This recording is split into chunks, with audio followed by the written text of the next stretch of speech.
Di Semarang juga terdapat beberapa kampus besar. Untuk tempat tinggal yang ada di Semarang itu ada dua opsi. Yang pertama kos, sama yang kedua kontrak rumah.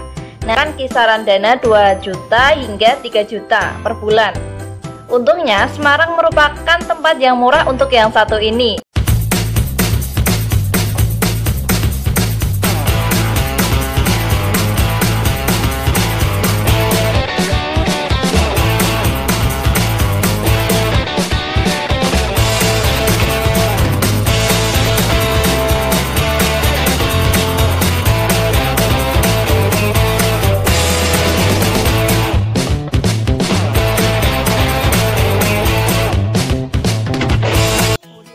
Assalamualaikum warahmatullahi wabarakatuh. Welcome back to my channel. Berjumpa lagi dengan Casper Jowo.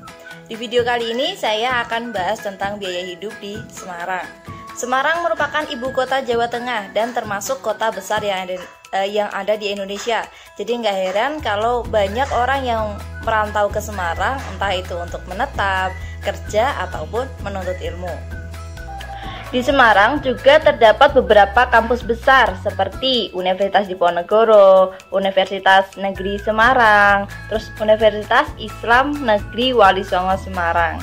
Kenapa sih saya betah tinggal di Semarang? Karena di Semarang itu banyak banget objek wisatanya. Kemudian mau bepergian kemana aja itu mudah, serta biaya hidup di Semarang itu termasuk murah, tak kalah dengan biaya hidup di kota Jogja.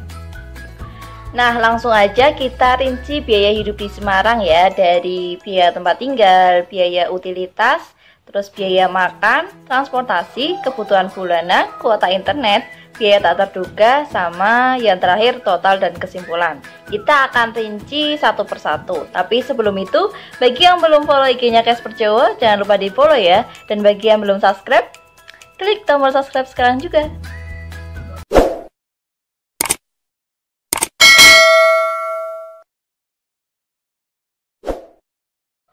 Yang pertama, tempat tinggal. Jadi kita akan bahas tempat tinggal yang ada di Semarang dulu ya. Tempat tinggal yang ada di Semarang itu ada dua opsi. Yang pertama kos, sama yang kedua kontrak rumah.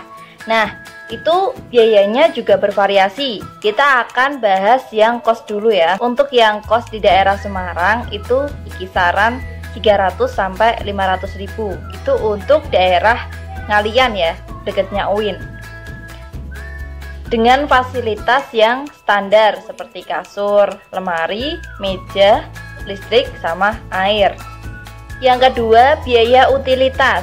Nah, biaya utilitas ini mencakup tagihan listrik, air, telepon, dan lain-lain.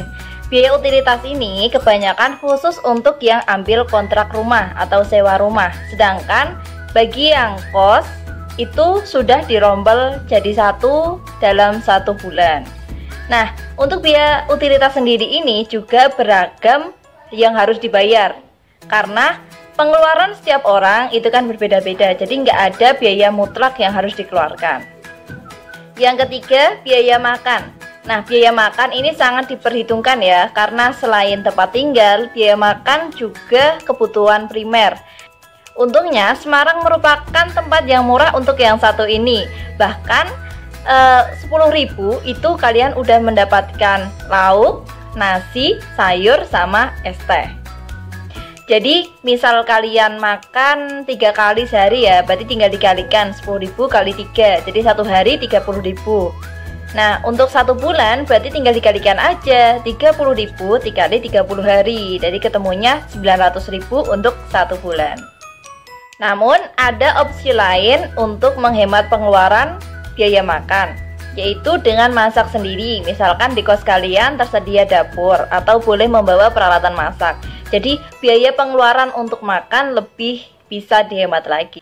Yang keempat, transportasi. Nah, untuk transportasi ini saya sarankan kalian bisa membawa kendaraan pribadi sendiri ya. Tapi misalkan kalian dari luar pulau atau terkendala untuk membawa kendaraan pribadi, di Semarang juga tersedia banyak sekali kendaraan umum. Nah, untuk kendaraan bus Trans Semarang atau lebih dikenal dengan BRT, angkot, bis, ojek online, taksi online, dan masih banyak lagi. Nah, untuk BRT sendiri itu dipatok harga 3.500 untuk umum. Sedangkan untuk pelajar itu hanya Rp1.000, tapi dengan syarat kalian harus menunjukkan kartu pelajar dan itu berlaku pada hari Senin sampai hari Sabtu. Menggunakan BRT dengan biaya segitu, kalian bisa transit beberapa kali sampai ke transit terakhir tujuan kalian. Sedangkan opsi yang kedua, kalian bisa naik angkot. Nah, kalau untuk angkot sendiri, untuk angkot biayanya itu umumnya kisaran 2.000 sampai 5.000.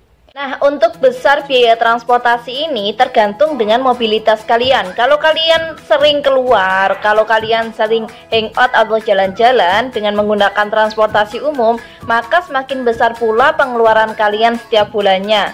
Untuk menghemat biaya pengeluaran itu ada dua opsi. Yang pertama, kalian bisa membawa kendaraan pribadi. Kemudian yang kedua, kalian mencari kos atau tempat tinggal yang dekat dengan kampus jika kalian kuliah. Jadi apabila kalian mahasiswa aktif, kalian tidak khawatir lagi jika harus pulang pergi dari kampus, tidak memperhitungkan biaya transportasi yang mahal. Yang kelima, kebutuhan bulanan. Nah, untuk kebutuhan bulanan ini di luar kebutuhan makan ya. Jadi seperti kalian membeli sabun, sampo, cemilan, atau alat kebersihan dan lain-lain. Dan biaya bulanan ini setiap orang yang dikeluarkan juga berbeda-beda, tergantung pemakaian kalian juga. Bisa tinggi, juga bisa standar.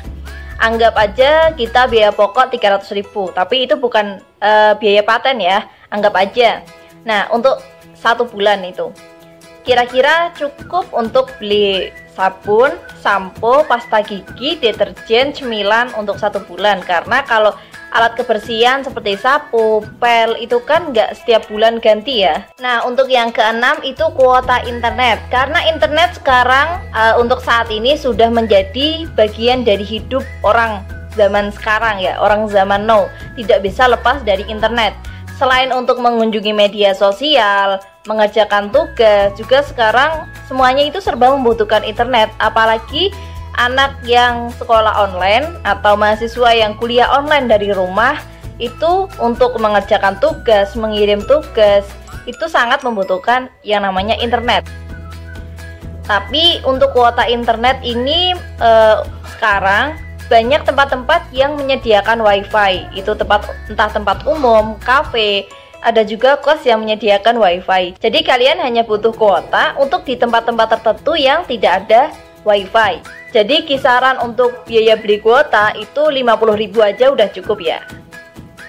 Yang ketujuh, biaya darurat. Nah, untuk biaya darurat ini di luar dari semua biaya yang udah kita bahas tadi ya. Jika ada hal-hal yang tidak diinginkan, tapi bukan berarti kita menginginkan hal tersebut ya, atau mengharap-harap hal tersebut. Contoh pengeluaran biaya darurat itu seperti sakit, ban bocor, kehilangan, dan masih banyak lagi. Nah, jumlah biaya darurat itu setiap orang juga bervariasi.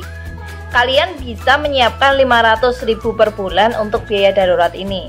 Dan biaya darurat itu harus disediakan karena kita tidak tahu apa yang akan terjadi di luar planning kita.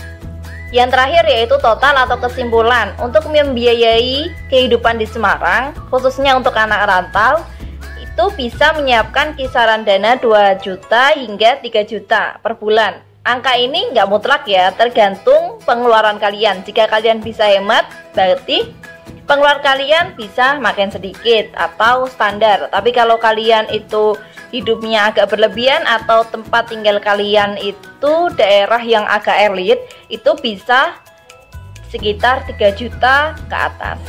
Untuk biaya hidup di Semarang ini sudah berdasarkan survei dan pengalaman pribadi saya ya. Misal ada yang mau nambahin atau ada yang kurang tepat, kalian bisa tulis di kolom komentar ya, untuk pengetahuan nanti bagi viewers atau yang melihat video ini. Terima kasih, cukup sekian. Jangan lupa like, comment, share, and subscribe. Terima kasih. Jangan lupa di like, subscribe, dan tekan tombol loncengnya.